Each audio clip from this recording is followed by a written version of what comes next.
वाह यार पिंकी, कमाल कर दिया। पूरे कराची में अंधेर डाला है, रोक सको तो रोक लो। आप लोगों की अकल ही घुटनों में। अब पता नहीं कहाँ कहाँ से आ जाते हैं मुंह उठा के, पिंकी मैं पिंकी को पकड़ूंगा। आंखों पर सनग्लासेस, चेहरे पर स्याह मास्क, हाथों में मिनरल वाटर की बोतल। कराची में मनशियात बेचने के इल्जाम में गिरफ्तार खातून की अदालत में शाहाना पेशी। ना गिरफ्तारी से परेशान, ना सजा का खौफ, हाथ हथकड़ियों से आजाद। मुलजमा अनमोल और पिंकी VIP प्रोटोकॉल के मजे लेती रही। पुलिस एहलकार पीछे रास्ता दिखाता रहा। गिरफ्तारी से पहले मुलजमा की मुबैना ऑडियो भी सामने आ गई। ऑडियो में मुलजमा को किसी से कहते सुना जा सकता है कि आप लोगों की अकल ही घुटनों में है, पता नहीं कहां कहां से मुंह उठाकर आ जाते हैं कि पिंकी को पकड़ेंगे। जिस दिन दिमाग से सोचोगे पिंकी की तरह ब्रांड बन जाओगे, दुनिया आगे पीछे होगी। पूरे कराची में हमने अंधेर डाला हुआ है, रोक सको तो रोक लो। मुलजिमा की अदालत में पेशी की वीडियो सामने आई तो IG सिंध ने नोटिस ले लिया। गिरफ्तार मुलजिमा को प्रोटोकॉल देने पर SHO गार्डन हनीफ स्याल, SIU इंस्पेक्टर जफर इकबाल भी मुअत्तल। बाकी की इंक्वायरी SSP साउथ के सुपुर्द। पुलिस ने मुलजिमा को मंगल की सुबह गिरफ्तार किया। तफ्तीशी अफसर ने अदालत को बताया कि मुलजिमा से 15 लाख रुपए से जायद की कोकेन और दीगर ममनुआ अशिया बरामद हुई हैं। मजीद तफ्तीश करनी है, 14 दिन का जिस्मानी रिमांड दिया जाए। अदालत ने पुलिस की दरख्वास्त मुस्तरद कर दी। 14 रोज के लिए मुलजिमा को जेल भेज दिया।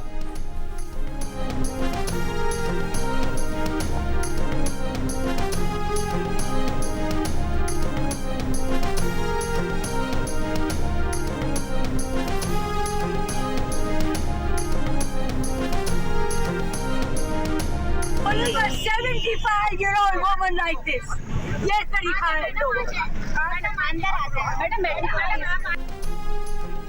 एक तरफ कराची में मनशियात फरोशी के इल्जाम में गिरफ्तार अनमोल और पिंकी की अदालत में शाहाना पेशी, तो दूसरी तरफ चंद रोज पहले ही कराची में पुलिस की खवातीन से दस्तदराजी।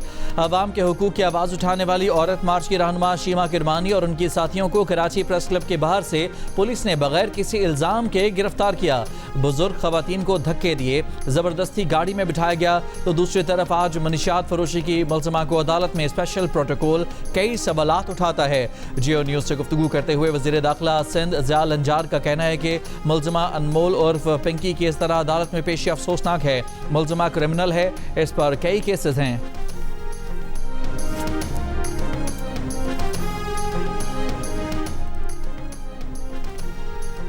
ईरान दुरुस्त फैसला करेगा वरना हम काम मुकम्मल कर देंगे। अमरीकी सदर डोनाल्ड ट्रंप ने चीन रवानगी के दौरान ईरान को नई धमकी लगा दी। सहाफ़ियों से गुफ्तगू में कहा कि अमरीका ईरान से किसी न किसी तरीके से जंग जीत लेगा। अमरीका को ईरान के मामले पर चीनी सदर समेत किसी की मदद की ज़रूरत नहीं। ट्रंप एक बार फिर ईरान जंग के तनाजुर में पाकिस्तानी क़यादत के मुतरफ नजर आए।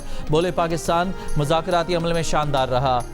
फील्ड मार्शल आसिम मुनीर बेहतरीन शख्सियत हैं। इससे पहले अमरीकी सदर का कहना था कि यकीन है कि ईरान 100% यूरेनियम मफजूदगी को रोक देगा। इस बात का भी यकीन है कि ईरान जौहरी हथियारों के लिए कोशिशें तर्क कर देगा। ट्रंप ने कहा कि ईरान के साथ मुआहदे के लिए तेज़ी से काम करना होगा। साथ ही बोले कि जल्दबाजी नहीं करेंगे। ट्रंप ने दावा किया कि ईरान का एटमी फजला हासिल कर लेंगे।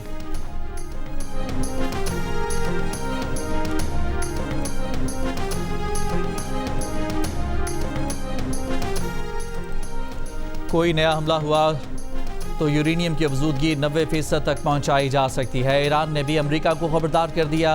माहिरीन के मुताबिक 90% मफजूदगी का मतलब एटम बम तैयार करने की सलाहियत के करीब होना है।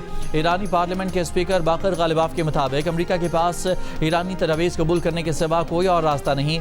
जितनी ज़्यादा देर होगी अमरीकी टैक्स दहिंदगान को उतनी ही ज़्यादा कीमत चुकाना पड़ेगी।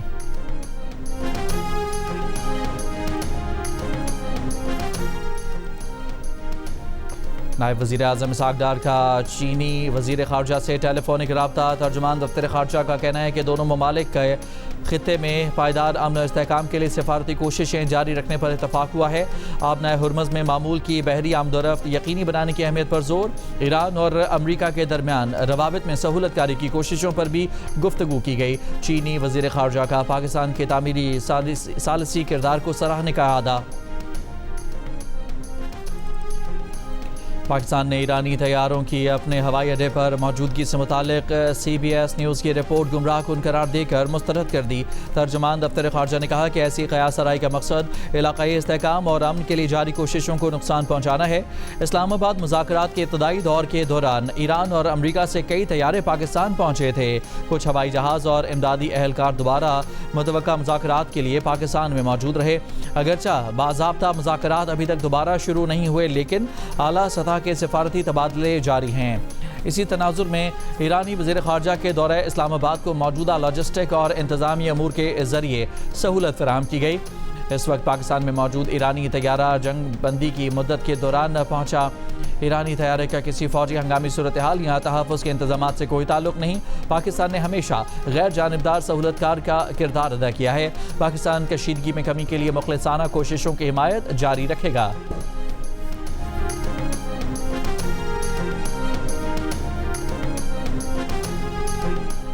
अमरीका ईरान के दरमियान सीज़ फायर के खात्मे का खदशा। ब्रेंट खाम तेल $107 फ़ी बैरल हो गया। WTI की कीमत तकरीबन $101 फ़ी बैरल हो गई। आबनाए हुर्मुज़ की बंदिश से ओपेक तेल की पैदावार कम करने पर मजबूर। 26 साल की कम तरीन सतह पर आ गई। 2 करोड़ बैरल से 8,30,000 बैरल यौमिया हो गई। कुवैत की पैदावार सबसे ज़्यादा मुतासर हुई। यूरोपीय और एशियाई स्टॉक मार्केटों में मंदी। Pakistan stock exchange 100 index 1590 points कम होकर 1,68,916 पॉइंट्स पर बंद हुआ। तुर्की और कतर की ईरान जंग के खात्मे के लिए पाकिस्तान की सालिसी की कोशिशों की हिमायत। सिफारतकारी के जरिए मसले के हल पर जोर।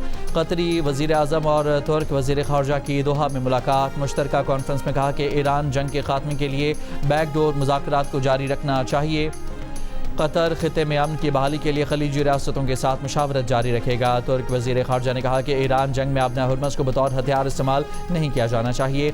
दुनिया और खिते में अदम इस्तेहकाम के अलावा इस जंग से कुछ हासिल नहीं हुआ।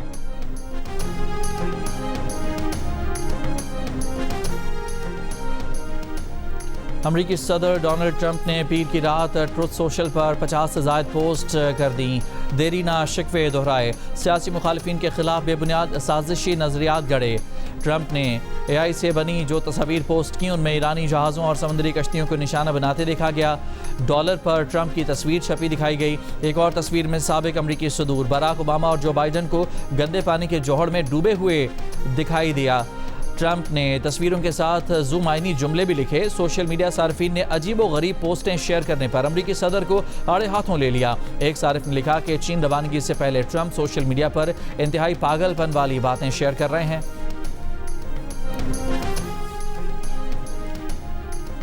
इसराइली जेलों और हिरासती मराकज़ में फ़लस्तीनी मर्दों, ख़वातीन और बच्चों का जिनसी तशद्दुद बरहना करके मारपीट और रेप की धमकियों का इल्ज़ाम। अमरीकी अखबार न्यूयॉर्क टाइम्स की रिपोर्ट में इंकशाफ। रिपोर्ट के मुताबिक ये इंकशाफ कई मुतासरीन के इंटरव्यूज़ के बाद सामने आया। कई कैदियों को खामोश रहने के लिए इसराइलियों की जानिब से धमकियाँ भी दी गईं। कई मुतासरीन खौफ और माशरती दबाव की वजह से सामने आने से गुरेज करते रहे। अक़वाम मुत्तहिदा और इंसानी हुकूक की तंजीमों का इसराइली जेलों में मुनज़्ज़म जिनसी तशद्दुद पर शदीद तशवीश का इज़हार। इसराइली हुकूमत ने इल्ज़ामात मुस्तरद कर दिए।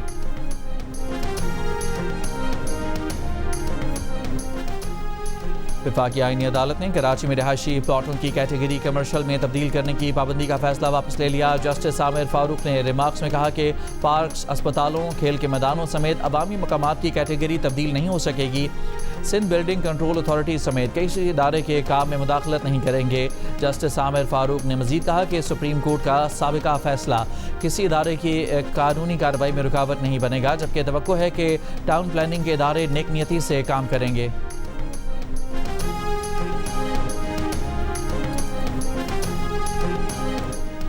सदर मुमलिकत आसिफ अली जरदारी की ज़ेर सदारत ऐवान सदर में आइंदा माली साल के बजट से मुतालिक मुशावरती इजलास। मुल्क की मजमूई माशी सूरत हाल, तरक्याती तरजीहात और अवामी बहबूद से मुतालिक मुख्तलिफ तजावीज़ पर तबादला ख्याल किया गया।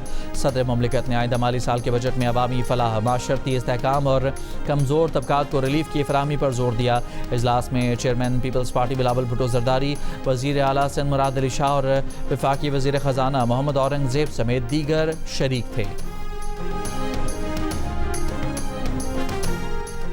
वज़ीर आज़म शहबाज शरीफ ने कहा है कि अवाम के जान माल के तहफ़्फ़ुज़ यकीनी बनाने के लिए तमाम वसाइल बरोकार लाए जाएंगे।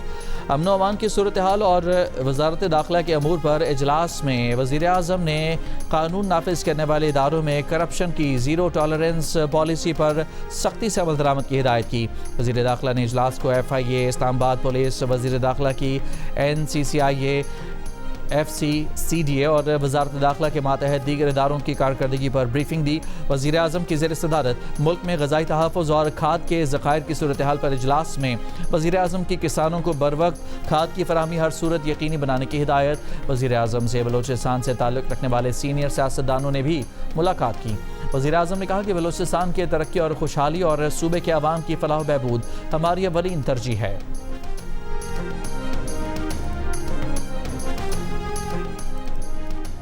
लकी मरवत के सराय नौरंग बाजार में धमाका, 2 ट्रैफिक पुलिस एहलकारों समेत 9 अफराद शहीद, 23 जख्मी हो गए। जख्मियों में खवातीन और बच्चे भी शामिल। पुलिस हुकाम के मुताबिक धमाके में इस्तेमाल की गई गाड़ी में 1 मन से ज़ायद बारूदी मवाद रखा गया था। धमाका खुदकुश था, यहाँ रिमोट कंट्रोल तहकीकात जारी हैं। वज़ीर आला खैबर पख्तूनख्वा का वाक़े पर इजहार अफसोस, IG पुलिस से रिपोर्ट तलब कर ली। वज़ीर आज़म शहबाज शरीफ और वफाकी वज़ीर दाखिला मोहसिन नकवी की लकी मरवत धमाके की मजम्मत। वज़ीर आज़म का वाक़े की तहकीकात का हुक्म, ज़िम्मेदारों का तयन और मुजरिमों को कैफिर किरदार तक पहुंचाने की हिदायत। कोहाट के करीब खुदकुश हमलावर को रोकने की कोशिश में शहीद होने वाले रेलवे मुलाजिम लियाकत अली की नमाज जनाजा अटक में अदा कर दी गई। सिक्योरिटी ज़राए के मुताबिक मुश्तबा शख्स खेतों के रास्ते करीब वाक़ हसास चेक पोस्ट की तरफ बढ़ रहा था। लियाकत ने उसे देख कर रोका, शनाख्त पूछी तो मुश्तबा शख्स ने खुद को धमाके से उड़ा लिया। बहादुर शहरी ने अपनी जान कुर्बान करके मकामी आबादी को बड़ी तबाही से बचा लिया।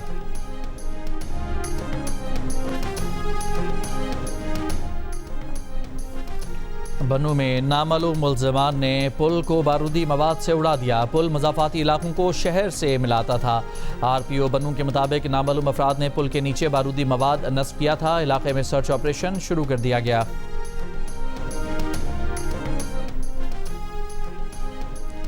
सुपरिटेंडेंट अडयाला जेल ने बुशरा बीबी से फैमिली और ज़ाती मालिज की मुलाकात की दरख्वास्त मुस्तरद कर दी। इस्लामाबाद हाई कोर्ट में तहरीरी रिपोर्ट जमा कराई कि जेल हुकाम जेल मुलाकात के बाद बाहर आकर सियासी गुफ्तगू की जाती है। बुशरा बीबी से फैमिली की मुलाकात के बाद उनकी बहन मरियम वटो ट्वीट्स करती हैं। रिपोर्ट पर बुशरा बीबी के वकील सलमान अकरम राजा ने कहा कि मरियम वटो तो कभी अडयाला जेल गई ही नहीं, वो बैरून मुल्क रहती हैं। किसी तीसरे फर्द की ट्वीट्स की बुनियाद पर बेटी को मुलाकात से कैसे रोका जा सकता है। अदालत ने बुशरा बीबी से मुलाकात की दरख्वास्त पर तफसीली दलाइल तलब कर लिए। जस्टिस अरबाब मोहम्मद ताहिर ने कहा कि केस का जल्दबाजी में फैसला नहीं करना चाहते। मजीद समाअत 14 मई तक मुलतवी। वज़ीर आला KP सुहेल आफरीदी सरकारी प्रोटोकॉल में अडयाला रोड फैक्ट्री नाके पर पहुँचे। बानी PTI की बहनों के साथ वहाँ कुछ देर धरने पर बैठे। कहा कि बानी PTI और उनकी अहलिया की सेहत से मुतालिक तशवीश है। हम लाए अमल बनाएंगे, हुकूमत को मजबूर करेंगे कि बानी PTI को अस्पताल मुंतकिल किया जाए। इस गुफ्तगू के बाद वज़ीर आला सुहेल आफरीदी अडयाला जेल से वापस रवाना हो गए। इससे पहले पुलिस ने अडयाला रोड पर रुकावटें खड़ी करके शाहरा को मुकम्मल सील कर दिया। पुलिस ने चेयरमैन PTI बैरिस्टर गौहर और उमैर न्याजी को पुलिस ने मार्बल फैक्ट्री नाके पर रोका। सेक्रेटरी जनरल PTI सलमान अकरम राजा ने कहा कि बानी PTI से एक बहन की आखिरी मुलाकात दिसंबर में हुई। ये नाकाबिले कबूल सूरत हाल है। हम आवाज़ उठाते रहेंगे और इंशाल्लाह ये कारगर भी होगी। हम यहाँ निहत्ते आए हैं, जंगजू लोग नहीं आए, हम बात करने के लिए आए हैं।